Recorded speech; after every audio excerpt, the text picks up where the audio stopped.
Yes. You know, sometimes it's better to have boundaries. We didn't have any boundaries. But with phone notes, I mean, there's not much places you can go. Hello, yes people. Welcome to another episode of the Yes Girls, where we, Claire and Akumu, say yes to doing, being, or learning something new and documenting our journeys. Boing! Akumu, are you okay? Wing, wing, wing! Doom! Seriously, Akumu, I don't know what you're saying. I'm mouth guitaring. Well, I'm also air guitaring for our listeners who can't see. Okay, and why? Because I did quite well in this last challenge. I just can't help it. Yes. We said yes to something listeners ranked as one of the top challenges that they actually wanted us to say yes to, right? Yeah. Which was? Learning a musical instrument. Okay, then I say yeah to this episode. We do not mean your voice as a musical instrument, but that's the spirit.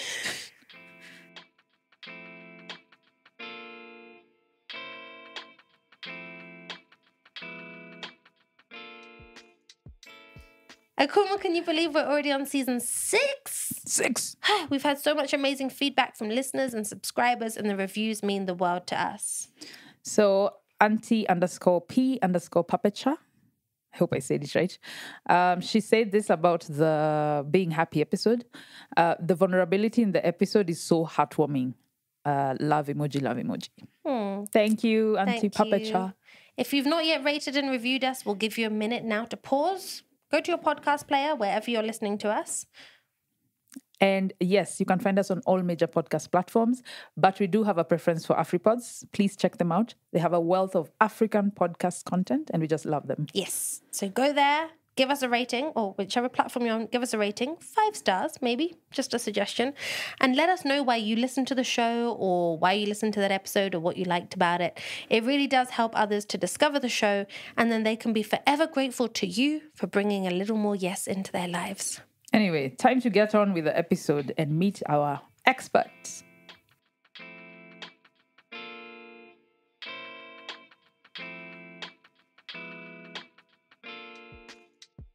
Today we have an expert, not physically in the studio with us, but remotely in the studio. And here's the type of expert that makes sweet, sweet noise, but not necessarily with his mouth. That's right. That's Ross Patel. And here, this is him telling us a bit about himself. I'm Ross Patel. I'm a guitar player, a recording engineer. I built the studio here, Snowball Industries.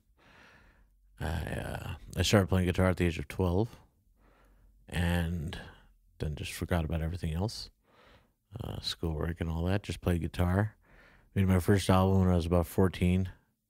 It was a pretty bad pop punk record, but it still has some charm. I then made my second record at 15. We were playing on the radio and on TV when we were about 16 with my band. 17, made my last record with that band. 18, we split up. Spent a year with a cover band in Kenya just playing around. Went to Berkeley for 6 months in Boston. Then moved to Los Angeles, went to Musicians Institute, quit that. Went to work at a theater. Became head of lights and sound at the theater.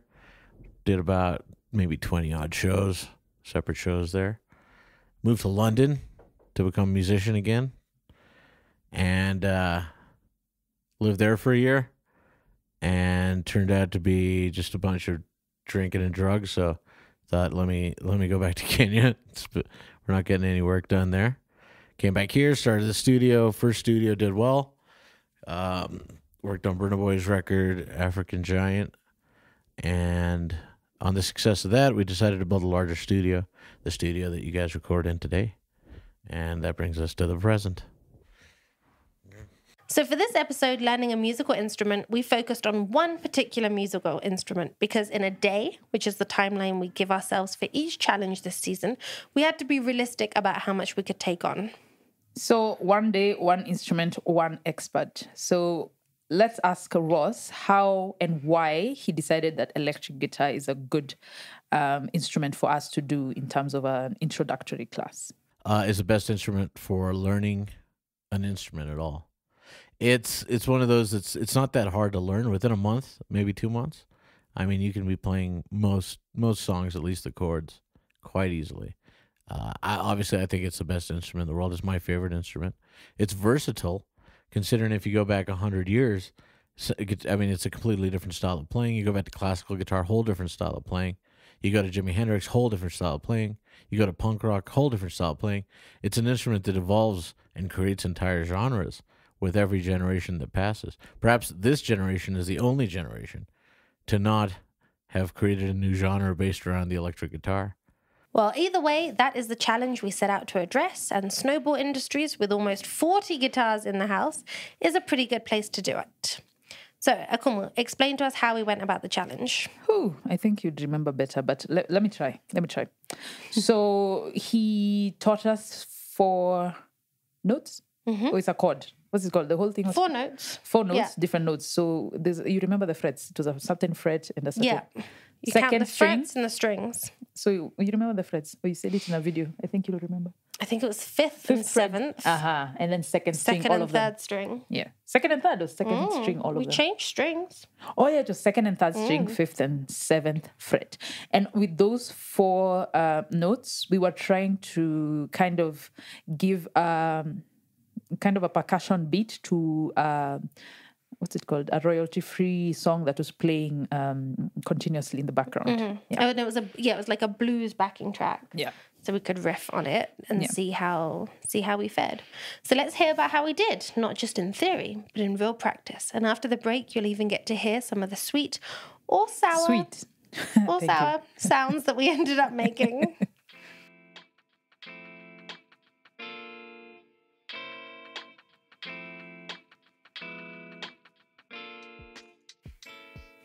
All right, so we usually come to Snowball every few weeks to record our podcast, but we stick to the rum room. That sounds good. To the one room with simple dials and minimal equipment, the podcast room, you could call it.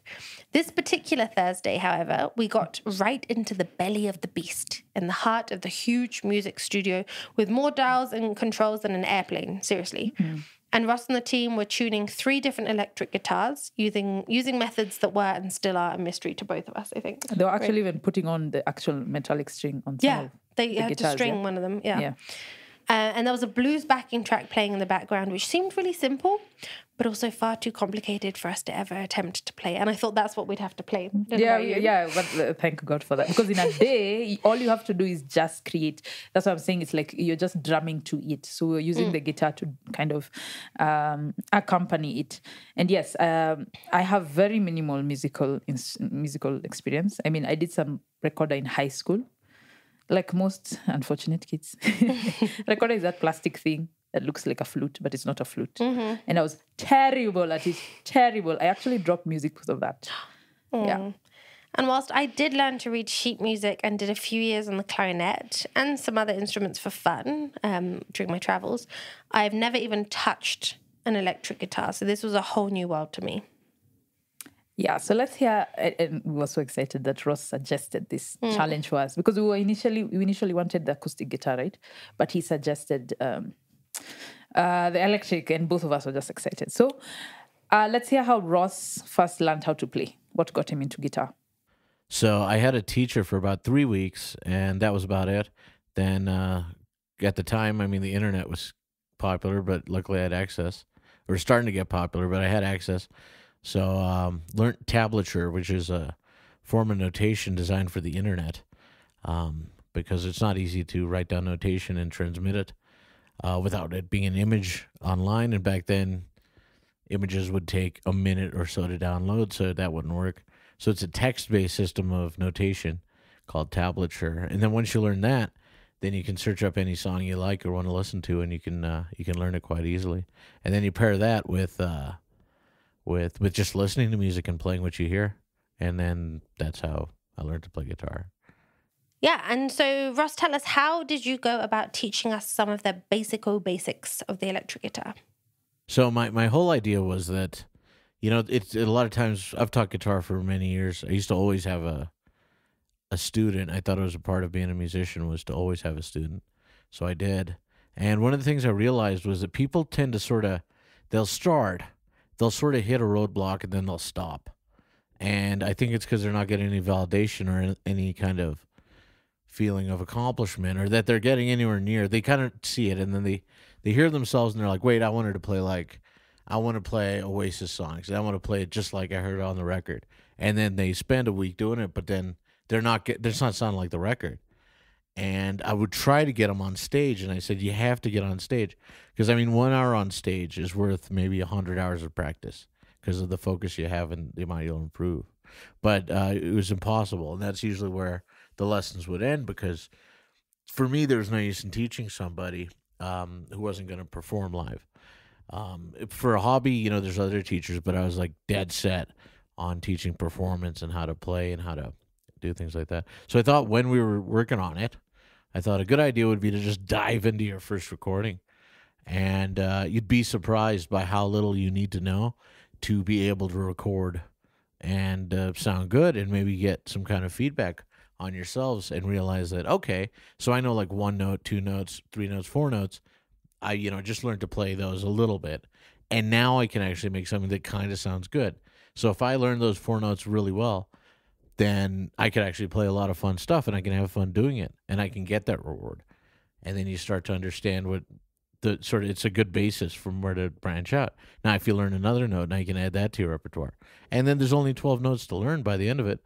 So if you've already learned 4 notes, you're, a third of the way there. So after that crash course, like a super crash course, I thought I'd riffed on the word.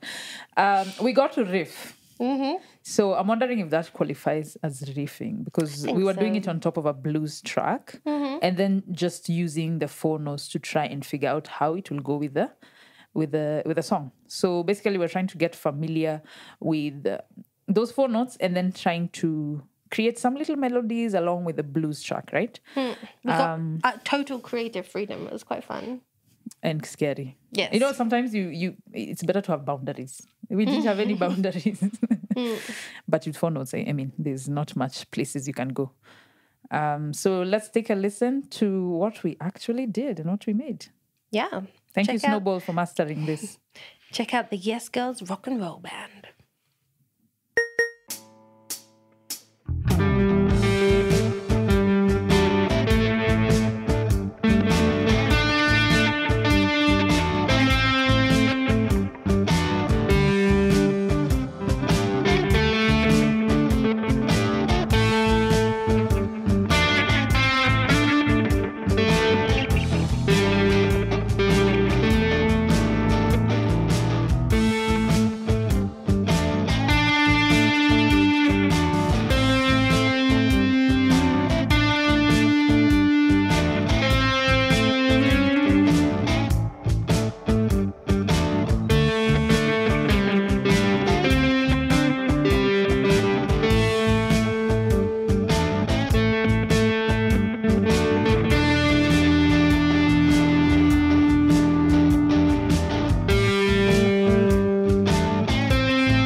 how did you find the experience? Well, number one, guitars are not made for bumps. So I was squirming around quite a bit trying to get comfortable. I literally was squashing my unborn child. But like most things in the world, they were not designed for women, let alone pregnant women. But more seriously, I really loved getting to improvise. And yeah, sure, we didn't get to learn a set text, like you're saying. There weren't those boundaries.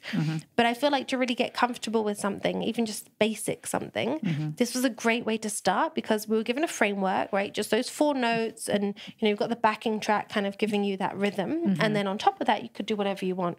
Some of it sounded terrible, I'm sure, but it just helped us to get familiar with it. And I think just feeling the strings underneath your fingers. And, I made mistakes right up until the end, even just with those 4 notes. So it showed how difficult it was because just switching between those 4 notes, trying to go dung, dung, dung, dung, dung, dung, dung. Third string, fourth string, and then you remember the frets and the strings. Like it's so much coordination. And you'd hit the wrong string. Again, as all these challenges, it gives me immense respect to the people who just master it. Like Ross just picked it up and he just went it just sounded good. And just doing all these effects with it, there's so much. He said it's really simple, really. These are the effects you can put it. You can like distort it. I like hope this. we recorded that. Did you record that? I think so because let's insert it here. It was amazing.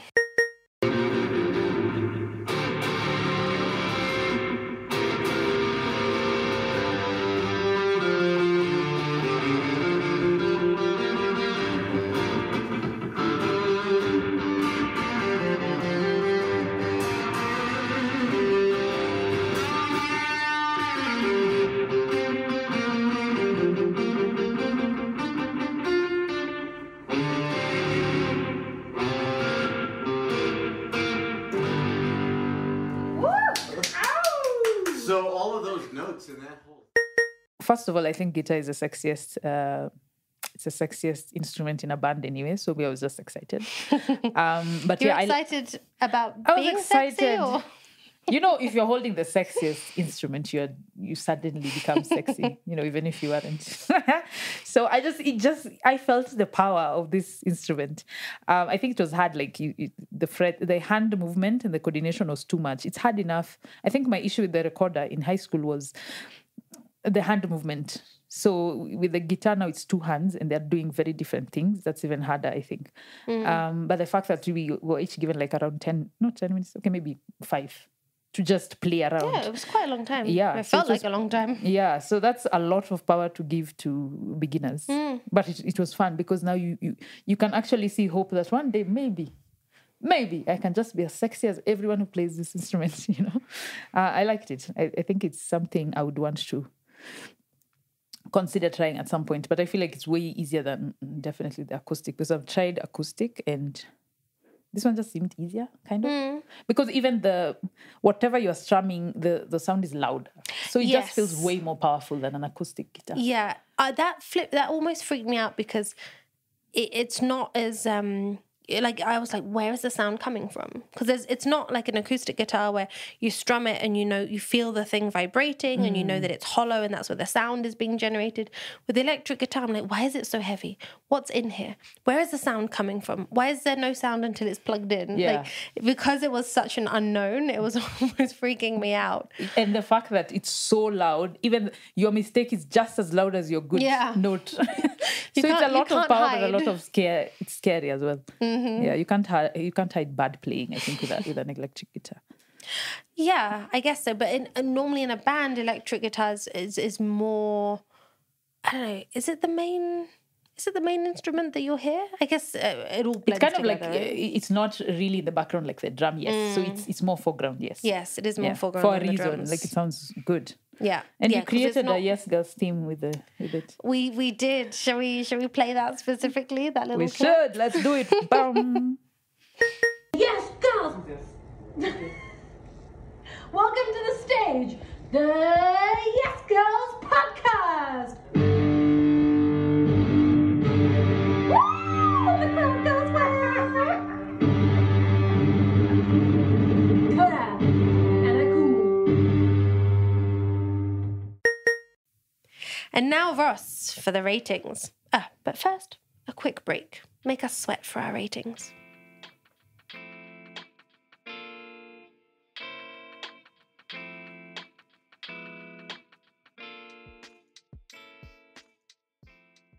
Okay, so Ross will tell us a bit about whether we should continue, working with the guitar, or whether we should just ditch it altogether because we have no hope. Let's hear whether we should keep strumming and find our way to greatness. I think you guys did great. I think one of the interesting things that I saw was, and I'd never really noticed this before, but everybody will sound their own way at guitar. Every single guitar player I've ever met, nobody sounds the same at all. And what I thought was interesting is that you guys started picking in and focusing in on things when we were jamming that sort of, I think, will, are part of your voice and identity in the instrument, or musically, your musical voice, because it's the thing you're drawn to. That's kind of based on your tastes and what you like and what starts, resonating with you when you play. So I thought that was interesting that you guys started. It was like the development of your own personal style almost, from the beginning, which maybe is masked if you start with learning Mary Had a Little Lamb first, But then this way you're straight into your own style. So I'd totally recommend doing it. I mean, you can get a guitar. Well, you can get a guitar in the States for like $5. You can get one here for, I don't know, maybe $50 or so. It's, not a big investment for an electric guitar. Put the softest strings you can on them to just give you every advantage, and just have fun jamming. Just get, like I got you that jam off the internet. There's tons on YouTube. So I'd say just get a jam on YouTube, and just, Sunday afternoon, have a glass of wine, just jam on the guitar. Just enjoy it. Play one note, use effects, enjoy it. It's just a lot of fun, and I think the greatest joy I get from playing guitar is the own joy that I get from the very act of doing it and the creativity of doing it. Not so much even the how it's received by other people, as much as how much I enjoy and how fun it is and how stimulating it is.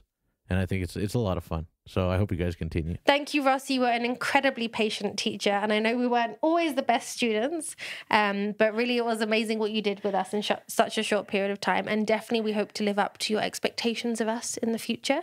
And maybe, who knows, we'll be joining you on the stage someday at a show somewhere in Nairobi or in, Los Angeles or Sydney. Yeah, I know you won't want to invite us into your band, but thank you for the patience. And one last question for you, Ross. What would we want to hear from Ross? What you would recommend to anyone who wants to start learning a musical instrument, be it the electric guitar itself or any other instrument? Because Ross is a man of many talents. So yeah, what tips do you have for beginners, especially someone who's wanting to learn later in life, maybe who has limited resources? Where should they start? I'd say get that instrument. Don't think about where you want to be, because that's a lifelong journey. I'd say just hack away at it. Figure out how you can make it sound good, and how you can get something out of it that you want, and just cheat and do whatever you have to do to make yourself sound good. And then I think you're well on your way, because you don't want to wait 5 years before you're qualified, quote unquote, to play a piece. You want to play it now. You don't. This isn't a delayed gratification thing. Music is hedonism almost. So you want to really, you just want to get to the point where you're enjoying what you're doing. And then the process of learning more will be very enjoyable too, once you have a basis in what you like about it, and find the thing that excites you about it. And it won't be a problem to learn. It'll come easily, and you'll become obsessed with it.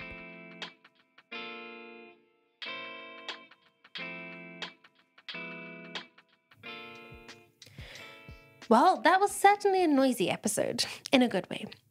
If you want to find out more about Snowball Industries, check out @Snowball Industries on social media, and you can catch Ross performing at locations all around Nairobi. And on Instagram, Ross Nairobi. Yep. And in the meantime, for all of you listening who might not be in Nairobi, don't worry, the fun doesn't end there. There are old episodes for you to discover. Just scroll up or down on your podcast feed. There's a couple of years' worth of contents to catch up on, with something for everyone. We'll be back in no time with a new episode where we say yes to another challenge based on your suggestions. And in the meantime, let's interact on socials about what you've said yes to, or about your thoughts on this episode, or any episode that struck a chord. I love it. With you. Whose shoes would you step into for a day? What instrument would you learn, or what are you dying to say yes to? Maybe the community can give you the push you need to say yes. We are very encouraging. Find us on Instagram, Facebook, YouTube, LinkedIn, even Threads, and TikTok to see how great we are holding this sexy instrument. That's at Yes not. Girls Podcast. How it sits awkwardly on top of a bump. Like Yes, a that's dinner plate on a basketball. We want to strum a big thank you to everyone who made this episode possible. We're playing a chord of G for grateful to Sompisha Productions and Snowball Studios for, as always, producing this episode so wonderfully. And Pedro Brian, I hope you're listening, will hold a G string for you. I love that part. Love that part. His wife will be angry about that. We're holding a G string for you for composing our theme music. And Kags, you are the backing track to our backtrack and the background dancer to our podcast. Thank you for designing our eternally loved logo. And of course, a rousing guitar solo in honor of Ross and the team at Snowball Industries for welcoming us and showing us that even non-musicians like us can pick up an instrument and pretty quickly make some not too foul-sounding sounds. Yeah, and thank you to some of the guitar. We use Silas's guitar, so Silas Piper, shout out to you. Whoever you are, thank you. And last but not least, thank you. A big encore to you, our listeners. Now, Ross, we want to ask you what we ask every expert that comes into the studio this season. What is something that you've recently said yes to? Yeah, what have I said yes to? And okay, I've said yes to almost everything my entire life. You know, I've played lead guitar before I could play. I joined a band as a lead guitarist before I could play lead guitar. So I said yes a lot. The most recent thing I said yes to, which I'm still worried about, because if you don't know me, I don't know if you're hearing this, but I'm not the fittest of fellas. I'm a bit chubby. I don't work out. I don't run. I don't do any of that stuff. I drink a lot. And a buddy of mine just climbed Mount Kilimanjaro, and now he just got back, and I'm like, man, that sounded amazing. And he's showing me pictures. I'm like, man, I wish I could do that. And he's like, I guess we were drinking. So he's like, okay, we'll do Mount Kenya next year. I'm like, maybe next year. And the year after that, he's like, no, next year. So I have agreed to climb Mount Kenya this coming year. So we'll see if I leave the country or if I actually do that. Another episode reaches its crescendo and then fades out. But don't worry, there's plenty more to come this season. And then we have some amazing guesticles to look forward to. Some of them we've already recorded, and they are very exciting. And we just can't help ourselves from saying yes. And we hope you'll come along for the ride, because I'm Akumu. And I'm Claire. And we are... The Yes Girls! Okay, maybe let's just insert the actual instrument. My mouth guitar isn't good.